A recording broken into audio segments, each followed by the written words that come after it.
Scanează, te rog frumos, telefonul. Avem o problemă de magnitudine gravă. Al treilea exemplu, manipulare telekinetică și mentală pe altă rasă.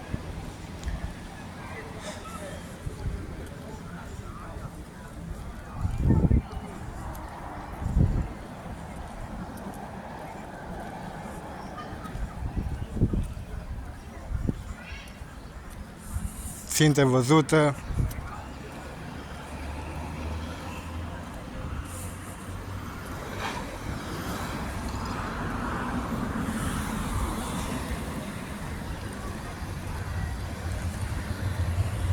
Rasă, câini.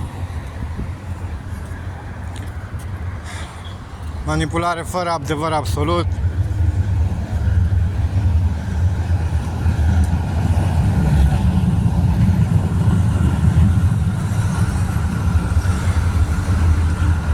Încercare dezastroasă de mușamalizare a unei modalități de ștergere a mentalității prin violență. Scanare completă.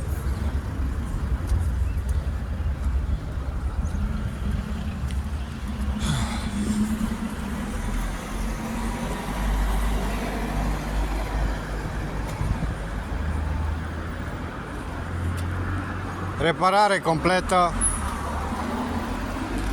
Și nu reparare pentru mine de data asta. Mă duc să mă repar singur.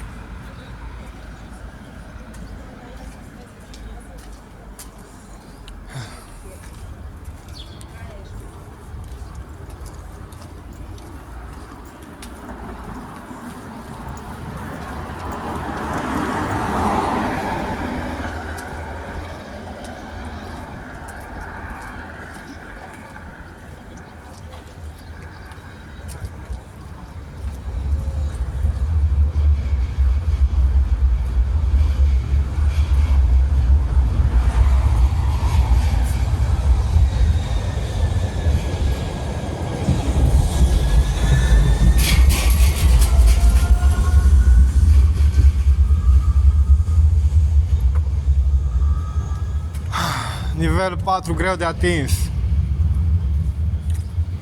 Șaptele, că ne face cu ochiul. Improbabilitate de a ajunge la nivel 4.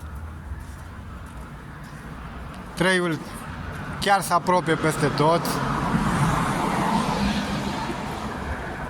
Că dacă te mușcă câinele, păi mi-aș pula în gura ta, că-s pisică și te tai bucăți. A.k.a. pisica, nu eu.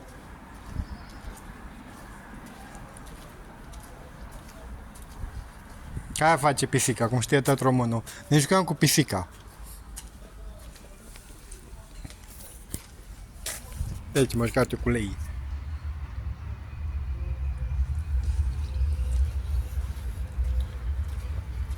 Te vede tăietura, da?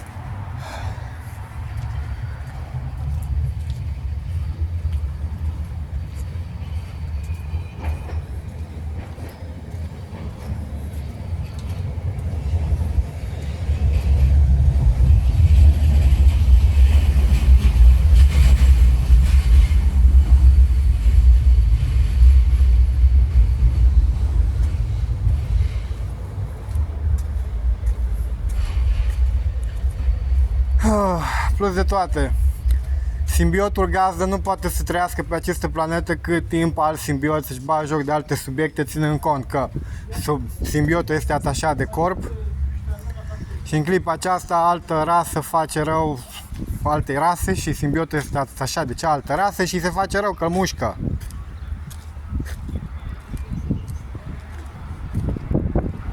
Pe scurt, ăla de jos și ăla de sus nu vă place. Și nu uitați că și voi aveți doar un stil de simbiot pe voi.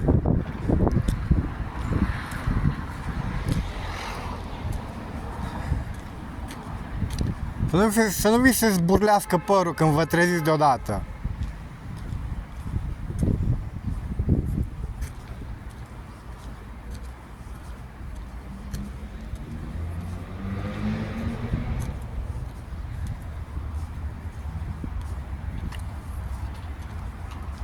Cred că le și rușine, mă, la carcasele astea mici, că de ele în lesă și alți din ăștia care merg în două picioare n-au lesă.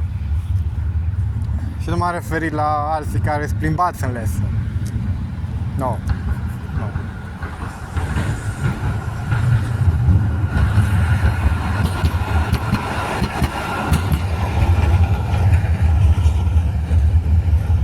Românie dragă, te rog frumos, deschide un pic granița ca la informații să treacă dincolo de toate problemele astea, că am cont doar de România. Și la graniță să se simtă, până în câinele ăla de pază, să spargă granița aia cu informația reală, ce se întâmplă în draga noastră țară, ACA România, a.k.a. România.